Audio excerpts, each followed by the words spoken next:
Polis əməkdaşlarının onlayn qumar və mərc oyunlarına qarşı mütəmadi olaraq profilaktik tədbirlər keçirməsinə baxmayaraq, sosial şəbəkələrdə hələ də bu cür qanunsuz hərəkətlərə rast gəlinməkdədir.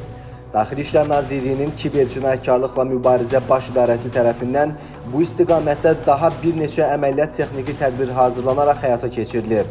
Əməliyyatlar zamanı 42 yaşlı Həsən Səbili, 33 yaşlı Orxan İbrahimli və əlbir olduğu 28 yaşlı Talih Ağayarov, həmçinin 36 yaşlı Salman Cəfərov və tanışı 35 yaşlı Rauf Hüseynov saxlanılıblar. Salman ilə birlikdə onlayn qumar oyunları təşkil etmişik. İşlətdiyim kazino adları VIP 888 və Shangri-La olub. Ambasador kazino, Orik 77 kazinonu işlətmişəm. Kartımı atmışam, pul atıblar və mən onlara kod atmışam onun əvəzinə.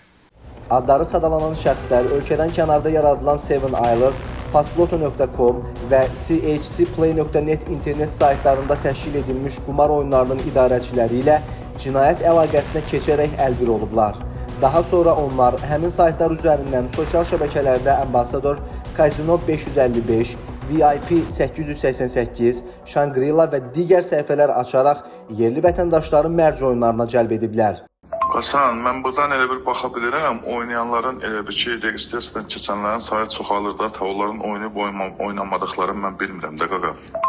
Narahat olma ki, axşam gəlib göstərəcəm sənə, hamısını nə deyil, hamısını göstərəcəm sənə. Çoxu o registrasiyadan keçib, amma heç balansa pul vurmayıb. İndi o elə eləyəcək ki, sən hamısını görəcəksən, narahat olmaq. Saxlanılan şəxslərin istifadə etdikləri ofis və mənzillərə baxış zamanı elektron sübutlar, bank kartları, çoxsaylı mobil nömrə və sair sübutlar aşkarlanıb. Araşdırmalarla dəstə üzvlərindən götürülən bank kartlarının ayrı-ayrı şəxslərdən müxtəlif məbləğlər müqabilində alınaraq qanunsuz pul köçürmə əməliyyatlarında istifadə edildiyi ilə müəyyən olunub. Faktlarla bağlı Baş İdarədə Cinayət Məcəlləsinin müvafiq maddələri ilə cinayət işləri başlanılıb.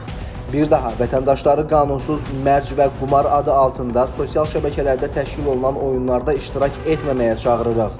Xüsusi olaraq vurğulayırıq ki, qanunsuz onlayn mərc oyunları üzərindən qazanılan məbləği göndərmək adı ilə vətəndaşlardan bank kartı məlumatları tələb edilir.